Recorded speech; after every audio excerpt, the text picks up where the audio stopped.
روبینہ اسلم نے کراچی سے پوچھا ہے، میرے گھر میں آئل پینٹ کا کام ہو رہا ہے، مجھے چوٹ لگ گئی تھی تو میری انگلی پر 3 جگہ نشان آ گئے ہیں، بالکل رائی کے دانے سے بھی چھوٹے۔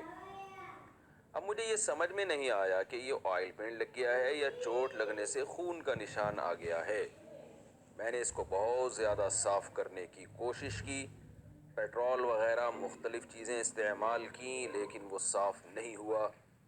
مجھے لگا کہ میں وہمی بن رہی ہوں، تو میں نے اپنی نمازیں وغیرہ اسی طرح جاری رکھیں، لیکن میری بے چینی ختم نہیں ہوئی۔ تو میں نے یہ کیا کہ وہاں سے اپنی اسکن کاٹ دی۔ سبحان اللہ۔ لیکن اب مجھے یہ سمجھ نہیں آ رہا کہ اگر وہ آئل پینٹ تھا تو میری جو ان دنوں کی نمازیں تھیں اور جو قرآن شریف کی تلاوت تھی تو وہ ساری بنا وضو کے ہو گئیں، تو اب ان چیزوں کا میں کیا کفارہ ادا کروں؟ روبینہ اسلم صاحبہ، آپ فل نفسیاتی ٹائپ کی چل رہی ہیں، آپ کو چاہیے قریبی ڈاکٹر سے فوراً رجوع کریں۔ یہ تو شکر ہے اسکن پہ لگا تھا، اگر اندر گوشت یا ہڈی پہ لگا ہوتا تو ہڈی بھی کاٹ دی جاتی آپ شاید۔ جب آپ کو یقین ہی نہیں ہے کہ آئل پینٹ ہے یا کچھ اور ہے تو احتیاطاً آپ نے جب اچھی طرح رگڑ دیا اور نہیں اتر رہا تو اس کا مطلب آئل پینٹ نہیں ہے، آئل پینٹ تو پیٹرول سے آرام سے اتر آتا ہے۔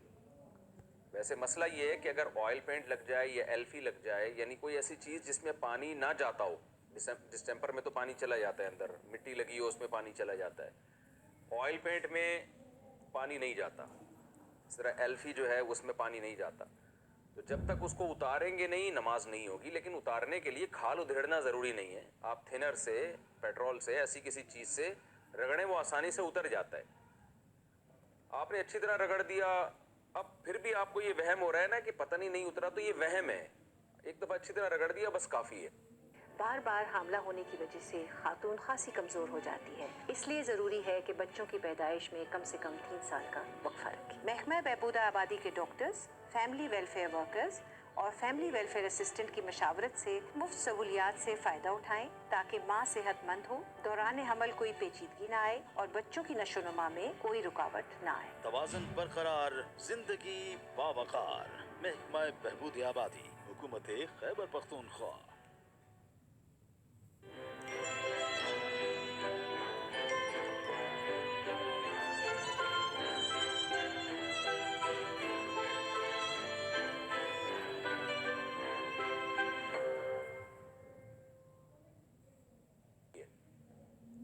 وہم کرنے کی اجازت نہیں ہے، اور اسکن کو اتارنا یہ تو ناجائز ہے، گناہ کی بات ہے اس طرح سے کرنا۔ تو آپ ان نمازوں کو نہ لوٹائیں جو آپ نے اسی حالت میں پڑھی ہیں، وہ نمازیں آپ کی ہو گئی ہیں، کیونکہ آپ نے جب دیکھا تو اس وقت اپنی طرف سے رگڑ دیا تھا، اطمینان ہو گیا، بس کافی ہے اتنا اطمینان، اور نماز آپ کی ہو گئی ہے، دوبارہ مزید کچھ کرنے کی کوشش نہ کریں۔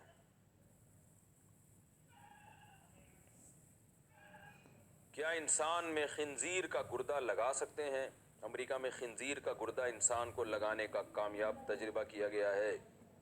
کیا خنزیر کا گردہ انسان کو لگایا جا سکتا ہے؟ اس بارے میں شرعی رہنمائی فرما دیں۔ تنویر قریشی، اوسلو سے۔ مجھے نہیں پتا امریکہ میں واقعی کامیاب تجربہ ہوا ہے کہ نہیں ہوا، لیکن جان بچانے کے لیے جب بالکل انسان مر رہا ہو اور یقین ہو کہ مر جائے گا، تو اللہ تعالیٰ نے خنزیر کا گوشت کھانے کی، بقدر ضرورت گوشت کھانے کی اجازت دی ہے۔ تو اگر ماہر ڈاکٹر کہہ دیں کہ اس کے گردے کا علاج ممکن ہی نہیں ہے، اور اس میں نہ گدھے کا گردہ لگ سکتا ہے، نہ گھوڑے کا گردہ لگ سکتا ہے، نہ کتے کا لگ سکتا ہے، نہ بلی کا لگ سکتا ہے، صرف خنزیر ہی کا لگے گا، تو اگر ڈاکٹر ماہر کہہ دیں اور غالب گمان ہو مریض کو کہ ڈاکٹر صحیح کہہ رہے ہیں، تو پھر جان بچانے کے لیے لگانے کی گنجائش ہوگی، جائز ہوگا لگانا پھر ایسی مجبوری میں۔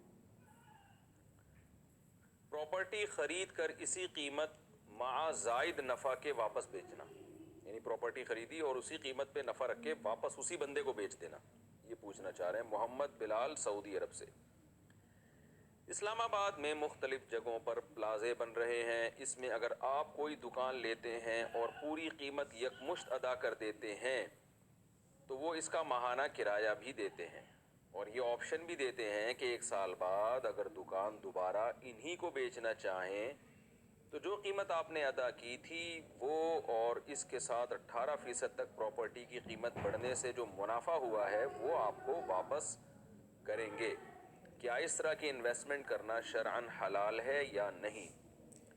جناب محمد بلال، جو صورت آپ نے بیان کی اس میں تو جائز ہے.